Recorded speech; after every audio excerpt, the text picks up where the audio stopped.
A new report from Variety says that the Walt Disney Company decided to destroy George Lucas scripts. How many of them?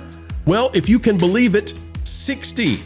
60 amazing scripts from George Lucas for a show which is no more and not coming to Disney Plus. Today, we'll tell you what it means, what it was, and we'll explain why George Lucas never saw his final masterpiece come to light, and now Star Wars fans don't feel all right.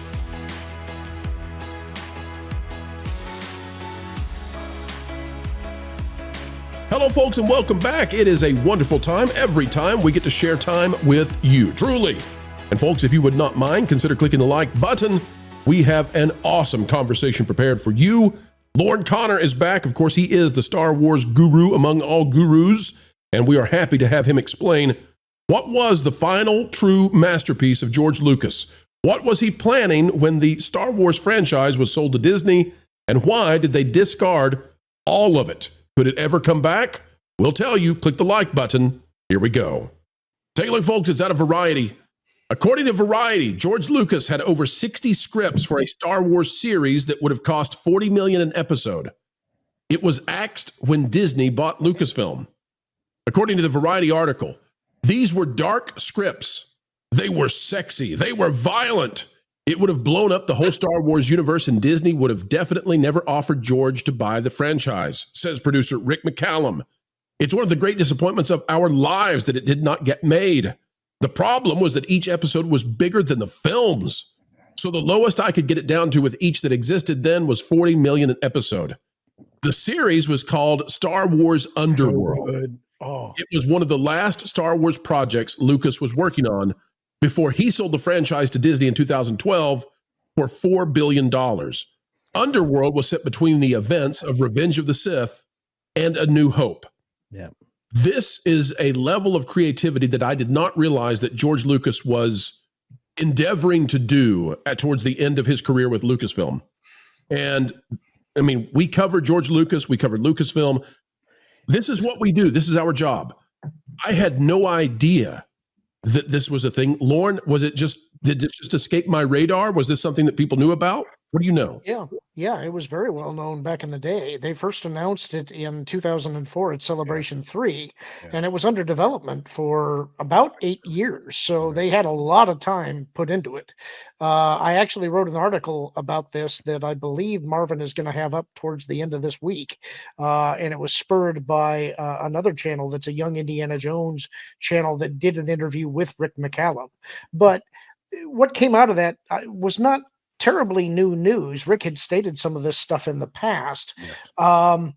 The thing is, and this is kind of the angle that I took on the article that I wrote, is that had Disney not bought Lucasfilm, I think what George was trying to do was move the storytelling a generation upward, in the sense that he had captured a younger generation with the prequel trilogy, and they were now growing up, and he wanted to have something that was more adult for them. It's kind of similar to what he did when he was getting ready to relaunch Star Wars as a thing. They dipped their toe into creating EU content to see, is there an older audience out there that's still interested in Star Wars? And there was. And so that's kind of what launched getting the prequels going, is that they found out, yes, there is still a hunger for this kind of thing. I think Underworld would have been the same kind of a thing, where you're moving from the audience that has been watching the Clone Wars up to this point to now a more adult-oriented entertainment. And they were going to tie this into the game that LucasArts was working on, Star Wars 1313. Yes, 1313. Yeah, all the previs and everything that came along with that, plus all the test footage that they shot, plus the actual actors. And I mean, they had people in full costume. This thing was full blown. This could have been a concept like pilot for somebody to buy into it. So sorry, Lauren, I hate to interrupt. This is something I'm passionate about. Let me pop back in real quick. Lauren, I was aware of the project. What I wasn't aware of, and help me understand this, I didn't realize that there were 60 scripts. I didn't realize the cost that was associated with this, and I didn't realize that Disney had essentially thrown this away. And I don't know what it means that Disney threw this away. So what do you know about that in particular? Like, the scale of this is so colossal that it blows my mind that George Lucas was able to do this. He would have still been in his late 60s and 70s. Well, there's a couple of things that I want to talk about there, and first of all, the news that the Young Indie channel, and I wish I could remember their name. I'm sorry, I don't off the top of my head. They did this interview with Rick McCallum, the Young Indie Chronicles podcast. Thank you. The one thing that they broke that I think it was new news was that the number in the past had been 50 scripts. Now Rick is saying it was 60. So there's 10 additional ones that we didn't know about before. I actually got into a debate today with Lou Wasserman's Ghost as to whether or not that number is factual. He's completely scoffing at it because of the cost that would be associated with WGA fees for having the talent involved in writing the scripts and all of that stuff. He's saying the cost alone of writing all of those episodes without having a firm commitment to go to series would be prohibitive. And that's a compelling point. My counter argument, and I don't know how this would be impacted by the guilds because I don't know any of that stuff, is that the Clone Wars in many ways was kind of an experiment for George to see how far that he could push previs technology. He was very much into previs stuff. A lot of times he was doing animatics and generating story ideas without having a script. What George always wanted was to have simultaneous production for all phases of development of film. He wanted to do previs, production, and post-production simultaneously. And I feel like a lot of that is what drove Disney Star Wars awry. They tried to push it too far. They started off without a script. They had previs going on without an idea of what the story would be. Then they took images that they thought would be striking and said, okay, write a script around this. Well, they've got post-production guys already developing scenes. And if you need to make changes, that is incredibly prohibitively expensive. What George was trying to get to with Underworld is he understood that in the future, his future, that streaming TV or TV was going to be where long format storytelling was taking place. He saw that it was going to be shifting away from the movie theaters and onto the TV screen. And he wanted to get to a place where he had virtual sets and things that we now call the volume. Yeah. But at the time, the technology didn't quite exist, and it was prohibitively expensive. Where they needed to get the costs down to on the show was $5 million an episode. They could never get it below 50. And so it was never going to go to series. Now, go ahead. Sir. No, there was a combination that was possible with Disney, which is kind of how some of the conversations got started, because they had something called The Dish, which was like a previs situation where you could walk through things. Keep going, because you and I are talking about the same thing. So. Yeah, the only other thing I was going to add, and the thing that I think makes it heartbreaking that this didn't happen, and by the way, in my article, I included the video footage that you were talking about where they had test footage that was showing how they were going to accomplish this. It's terrible in the sense that it's obvious that it's not production work. The actors are just kind of stand-ins. The audio is not great.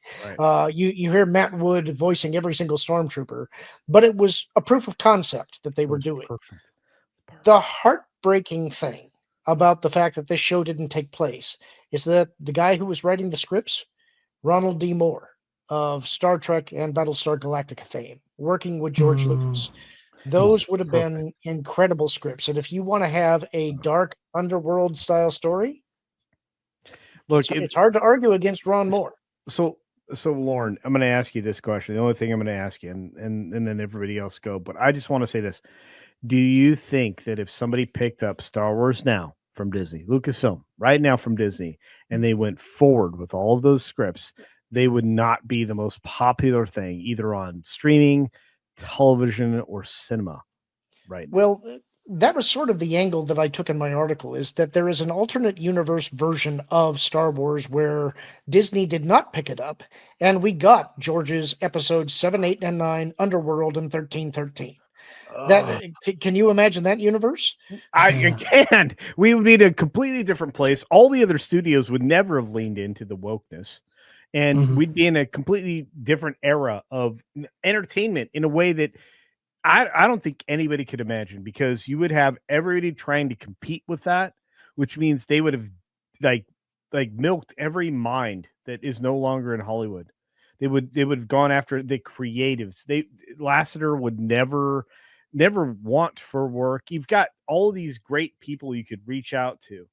And now they don't even bother. They're terrified of reaching out for creativity or innovation or anything that's not threequel, repeat cool, a reboot cool, whatever.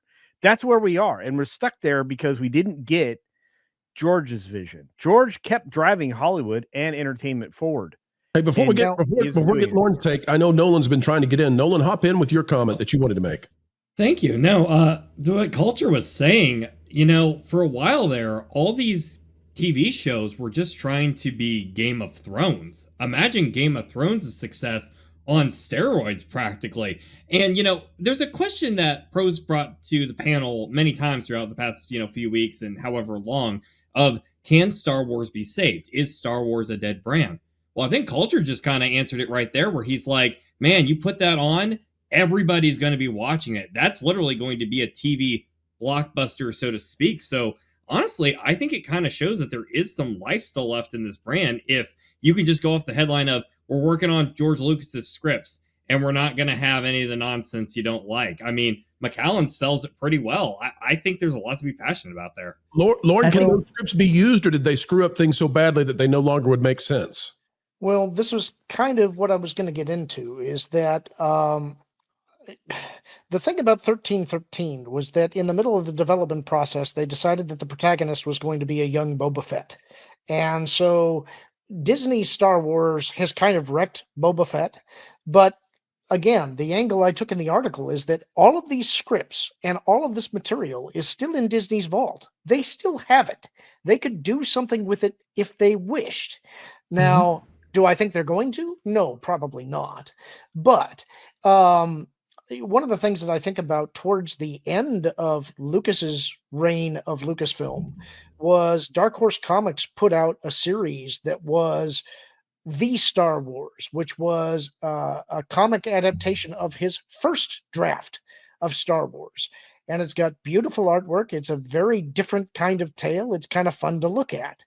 If I were Disney, that's something I'd be looking at, because if nothing else, you could satisfy people's curiosity and monetize it. It doesn't have to be canon, but it would at least give something to the audience that they would like to see. Unfortunately, Disney doesn't want that, because it would probably blow out anything that they have done, and that would be embarrassing. Kevin, when we're looking at this, go ahead, Vash. I'm sorry, go ahead. I wanted to represent Lou Westman's Ghost position on this, because we actually covered this on Hollywood Backlight with Lou and you every single Sunday at 2 p.m. Eastern, by the way, on that pod place. So definitely check us out there.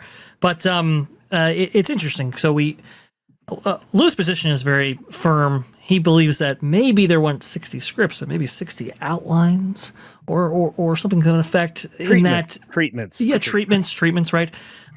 Only because, I mean, from his position, it would have taken almost $40 million just to get somebody to write, or a team of people to write 60 scripts. I can speak on both sides of that, and then I'll let you go. Please, go ahead.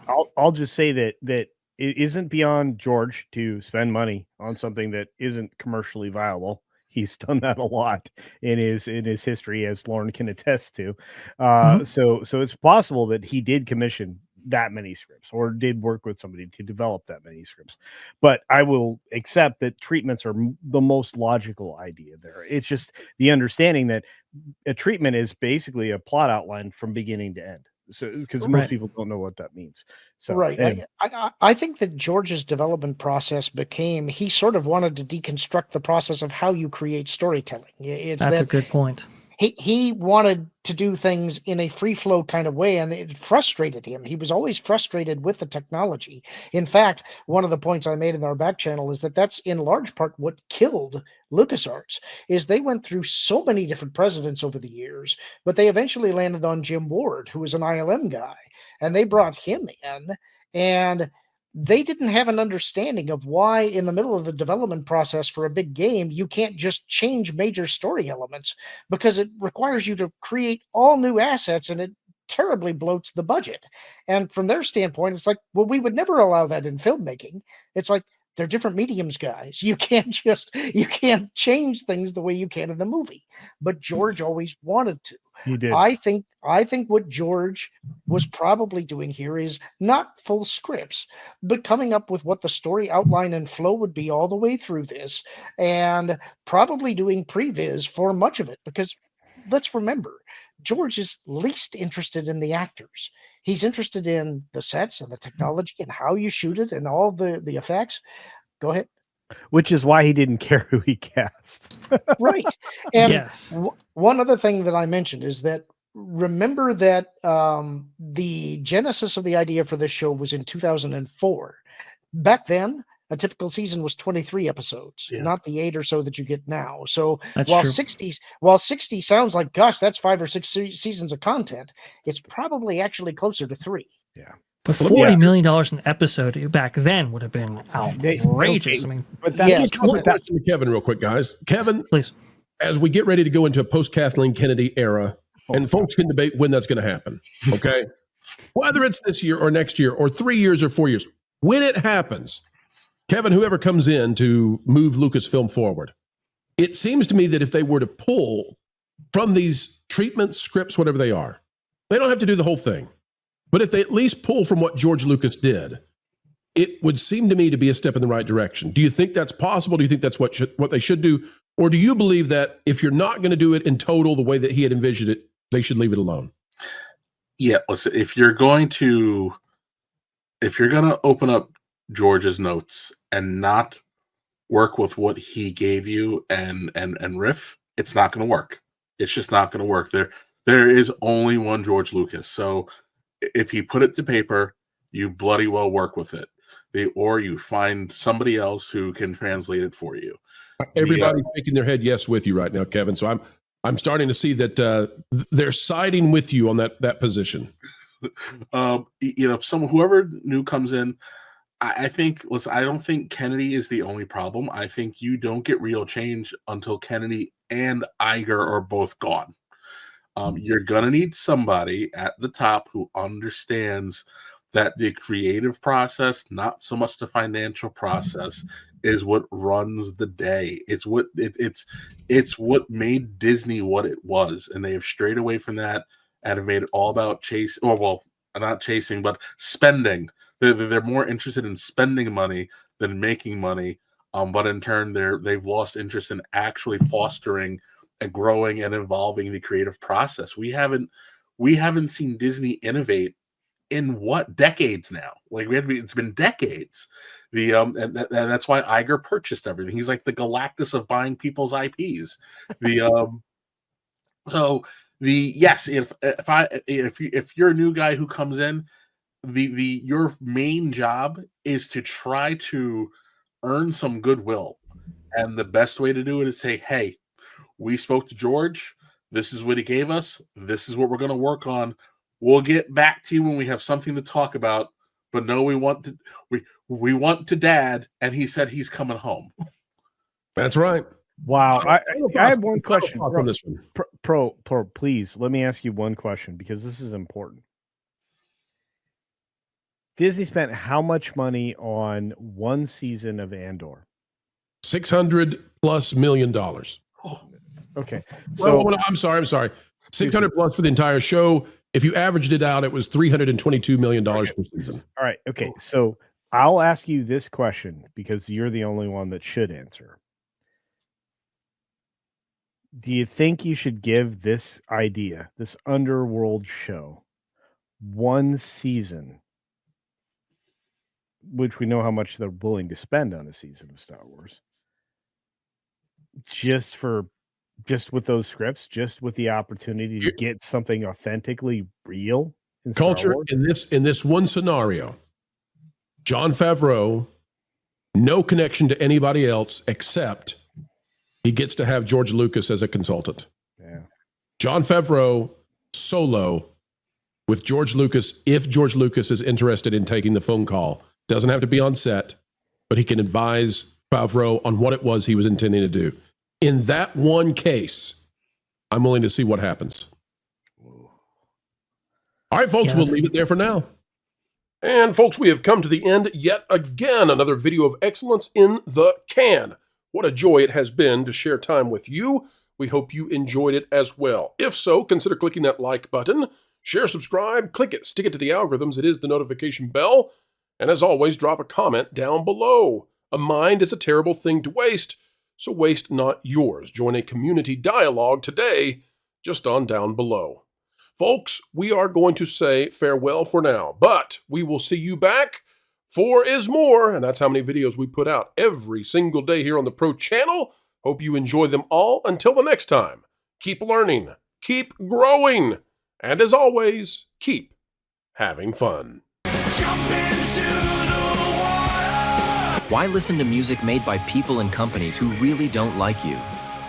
Check out Vacation Radio today and prepare for all new content made by the people behind the WDW Pro Channel. It's the place you need for all the music. That should be fun.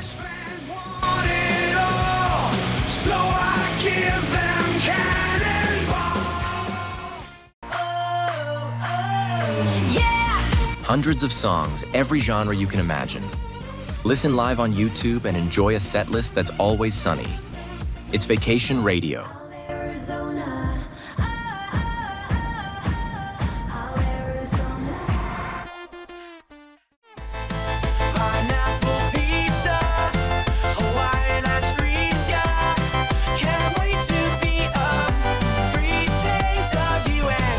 What are you waiting for?